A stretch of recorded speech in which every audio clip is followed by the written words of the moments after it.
कन्हैया का विवाह नहीं हुआ। कन्हैया का विवाह क्यों नहीं हुआ मैया? क्यों नहीं हुआ पता है? क्योंकि रिकॉर्ड खराब था बचपन से। हाँ, चोरी चपाटी करी ज्यादा जाए, हमारे रिकॉर्ड खराब सो शादी में बड़ी परेशानी आ रही। नारद जी से कही देखो तुम तो बड़े तगड़े बिचौंदिया हैं, तो सबकी शादी कराते हो तो फिर हमारी कराए दो। हाँ, तो फिर ऐसी कृपा करी नारद ने, ब्याह भयो नहीं ब्याह भये। और इधर विदर्भ देश के कुंदनपुर के रहने वाले राजा जिनका नाम है भीष्मक, जिनके 5 पुत्र हैं, सबसे बड़े बेटे का नाम है रुक्मी, जिसकी ससुराल चंदेरी में है, जिसके साले का नाम शिशुपाल है। और महाराज बेटी है एक जिसका नाम है रुक्मणी। ठाकुर जी की भागवत में वर्णन आया है कि भीष्मक राजा समुद्र के किनारे गए, कमल के पुष्प पर उन्हें एक कन्या मिली। ये लक्ष्मी स्वरूप जो कमल के पुष्प पर मिली थी और उन्हें लेकर आए, नाम रखा रुक्मणी। और ये बचपन से ही द्वारकाधीश भगवान कृष्ण को पति रूप में पाना चाहती है। रोज उनकी प्रार्थना करती है, उन्हीं की आराधना, उन्हीं को पति रूप में पाना चाहती है। श्री सुखदेव जी कहने लगे राजन, जब बरयोग हुई, बड़ी हुई, तो एक दिन राजा भीष्मक ने अपने बड़े बेटा रुक्मी को बुलाया और कहा बेटा देखो हमारी बेटी बड़ी सुंदर है, गुणवान है, तो ऐसा ही कोई लड़का मिल जाए तो शादी कर दे। रुक्मी ने कहा लड़का तो अच्छा है, सुंदर है, आप कर दें तो कौन है, किस खानदान से है, कहाँ का रहने वाला है? अरे पिताजी वो हमारा साला शिशुपाल है ना, अच्छा रहेगा हमारी बहन के लिए। भीष्मक ने कहा तू अपनी बहन अपने साले को देगा, शर्म नहीं आती तुझे? रुक्मी ने कहा पिताजी क्रोध मत करो, उसने अपनी बहन हमें दे दी है, हम अपनी बहन उसे दे देंगे तो कौन सा पहाड़ टूट पड़ेगा? बता, तू नहीं जानता क्या अपनी बहन अपने साले को भला कोई देता है क्या? अरे वो राजा है, राज करेगी बहन, राज। अरे राज की बात नहीं है बेटा, पैदा हुई थी ना तब ही नारद जी कह गए थे इसका विवाह द्वारकाधीश के साथ होगा। द्वारकाधीश? अरे वो चोर, माखन चोर, चीर चोर। अरे तुमने नाम सुना है, कर्म नहीं सुने? कर्म कैसे है उसके? क्या कर्म है? बोले एकांत में जाता है, बंसी बजाता है, पराई औरतों को बुलाता है, उनके साथ नाचता है, ऐसे नचेरा के संग अपनी बहन। सोचना भी मत तोहरा, यदि दूल्हा बन के वो आया तो खून की नदियां बहा दूंगा, लाशों के ढेर लग जाएंगे पिताजी। रुक्मणी सब सुन रही थी, रो रही है, मेरा भैया मेरी शादी अपने साले शिशुपाल के साथ करना चाहता है। महाराज रुक्मणी रो रही है और इतना कह दिया कि यदि दूल्हा बन के आया तो अच्छा नहीं होगा पिताजी। रो रही है, स्वप्न में भगवान ने कह दिया चिट्ठी भेज देना, मैं आऊंगा ले जाऊंगा तुम्हें। बड़ा उन्हें इस बात का खेद है, मेरा भाई मेरी शादी अपने साले शिशुपाल के साथ करना चाहता है। इधर रुक्मी ने पहले ही 15 दिन पहले ही लगन टीका भेज दिया और 15 दिन पहले ही शिशुपाल ने कुंदनपुर को घेर लिया। इधर एक ब्राह्मण आते हैं जिनका नाम है सुदेव। सुदेव नाम के ब्राह्मण आके आवाज लगाते हैं दरवाजे पर, माताम भिक्षाम देही। रुक्मणी आई, बोली ब्राह्मण देव आज भिक्षा नहीं मिलेगी। क्यों भाई, तेरी शादी है? बोले शादी नहीं बर्बादी है। बर्बादी? ऐसा क्या? बोले हमारा भाई हमारी शादी अपने साले के साथ कर रहा है, हम द्वारकाधीश से प्रेम करती हैं, उन्हीं से उन्हें पति रूप में पाना चाहती हैं, इसलिए ये शादी नहीं बर्बादी है। ये तो गलत है, भाई अपने साले के साथ शादी करे, बहुत अनर्थ की बात है, गलत बात है। पंडित जी आप एक काम कर दो, क्या हमारा संदेशा, हमारी चिट्ठी हमारे श्याम के पास पहुंचा दो ना। बोले नहीं। क्यों? बोले बहुत दूर है, यातायात का साधन नहीं है, कैसे जाएंगे हम? नहीं जा सकते। प्रार्थना की तो सुदेव नाम के ब्राह्मण ने कह दिया ठीक है चिट्ठी लिख दो। दया आई, बोले चला जाऊंगा। तब रुक्मणी बड़ी खुश हो गई, मेरे प्रियतम के पास ब्राह्मण देव चिट्ठी लेकर जाएंगे। महाराज चिट्ठी लिखने लगी हैं बड़े भाव से रो रो करके। रोई रोई पाती रुकमणी बिटिया लिखी रही जी। रोए रोए पाती रुकमणी बिटिया लिखी रही जी। ए जी जाके नैना ने अम्बे जाके नैना ने बरसत नीर रोई रोई पाती रुकमणी बिटिया लिखी रही जी। जय हो। मीठी मीठी तालियों के साथ गाइए भाव से।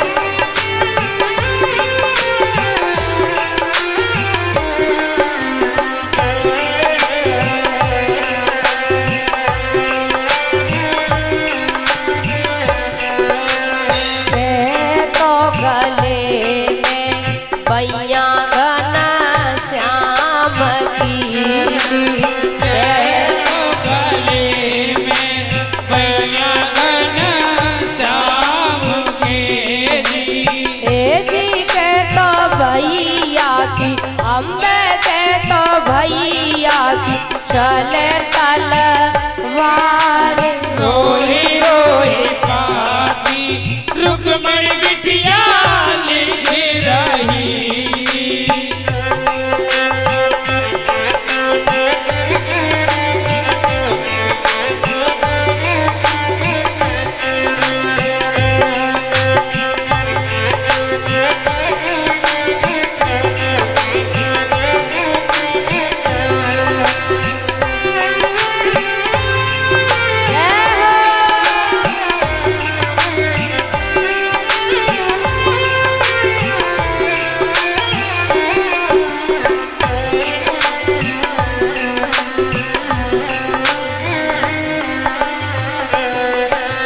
मौसम भी मलार जो चल रहा है, सावन का राग, मौसम भी कुछ कह रहा है।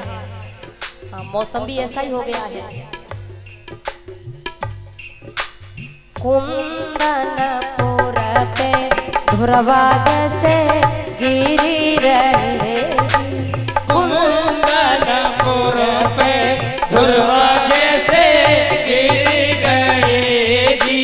ए जी को पी के अम्बे को पी के चारों शिशु पालन रोई रोई खाती रुकमणी बिटिया लिखी रही।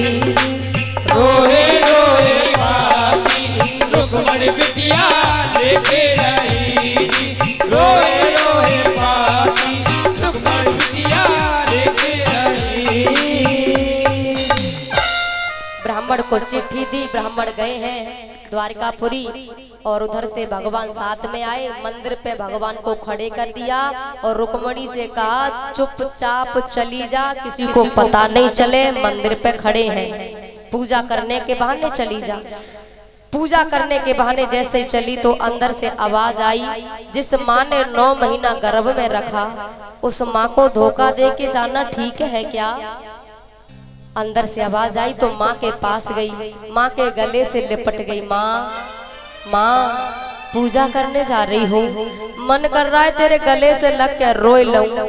मैया बोली जब जाए ससुराल तब रो लेना, अवई से क्यों रो रही? अब मैया को का पतो के अवई ससुराल जा रही, मैया नहीं पतो। अच्छा, मैया दिखावे के लिए रो रही है और पेट में लड्डू फूट रहे हैं भगवान से मिलवे के लिए। मैया ने कहा 4 सहेली और चली जाओ। जैसे 4 गई संग तो रुक्मणी कहते बोल नहीं रही, क्यों? बोले अकेले आए हैं, जे उदम न कर दे वहां अकेले वैसे आई। बोल नहीं रही तो एक सहेली दूसरी सहेली ते बोली अरे बहन ये किसी से बोल क्यों नहीं रही?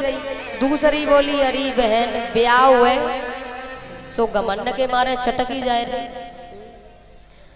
मंदिर में गई, पूजा करी, 5 निकली। भगवान को बड़ी बोले एक ही बात है, लेकिन पंडित जी ने 5 भेज देंगे और 5 एक जैसी लग रही। रुक्मणी ने सोचा कहीं मेरे धोखे में मेरी सखी को न ले जाएं। जिस हाथ में कंगन बांधा वो हाथ ऊपर कर दिया। भगवान समझ गए, पास बुलाया। रुक्मणी ने कहा क्या है तुम्हारी कमर में? बंसी बजा लेते हो? बोले बहुत अच्छी बजा लेते हैं, सुना दो ना। ना क्यों? जानते थे भगवान जो आज हमने बजाई बांसुरिया, चारों ओर खड़े दुश्मन सब तोड़ डाले बंसुरिया। आज नहीं तो फिर चलो दिखा दो। हाँ हाँ हाँ देख लो देख लो। और देखने के लिए ली, भगवान ने दिखाने के लिए दी। हुआ क्या?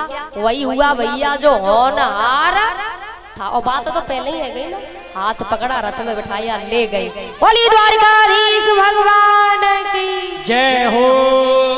अब जो चार गई संग में वे घर आई। माँ ने पूछा रुक्मणी कहाँ है? और महाराज रुक्मी आ गया। रुक्मी ने कहा रुक्मणी कहाँ है? तो रोई के वो चारों बोली भैया मैया वहाँ कोई कालो कलूटो आयो और जीजी को ले गयो। और जीजू चुपचाप चुपचाप ही चली गई। कछु कही नहीं, हम कछु कहते तो बोली नहीं, वे चुपचाप चली गई। माँ को पता है भगवान के सिवा कोई नहीं हो सकता।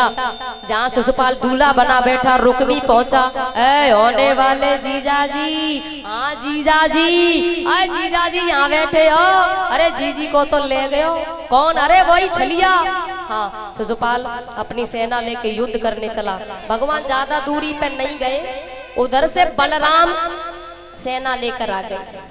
महाराज सेना लेकर उधर से आई, युद्ध हुआ। शिशुपाल रण को छोड़कर भाग गया। रुक्मी ने कहा माखन चोर, अब तक तो तू माखन चुराया करता था, अब तूने औरतें चुराने का धंधा शुरू कर दिया।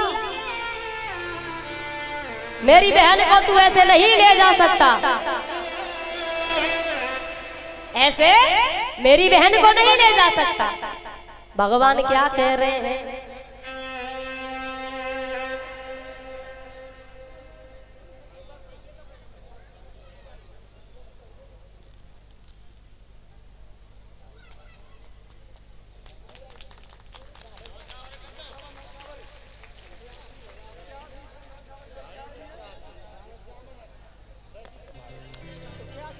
और झाड़े के पुरा से समस्त पूरा गांव 5100 रुपए की माला और 81,000 रुपए भंडारे के लिए जोरदार तालियों के साथ स्वागत करेंगे। 5100 रुपए की माला 81,000 भंडारे के लिए दे रहे हैं। पुनः जोरदार तालियों के साथ स्वागत करें। भगवान खुश बनाए रखे। और बिचौला में कथा हुई थी तब भी बहुत यानी बहुत बहुत धन्यवाद। भगवान को बनाए रखे, पूरे गांव पर अपनी कृपा बनाए रखे, खूब धन दौलत दे, परमात्मा चौगुनी करके दे। बोली वृंदावन बिहारी लाल की जय हो, बोली संत समाज की जय हो, बोली भक्त समाज की जय हो।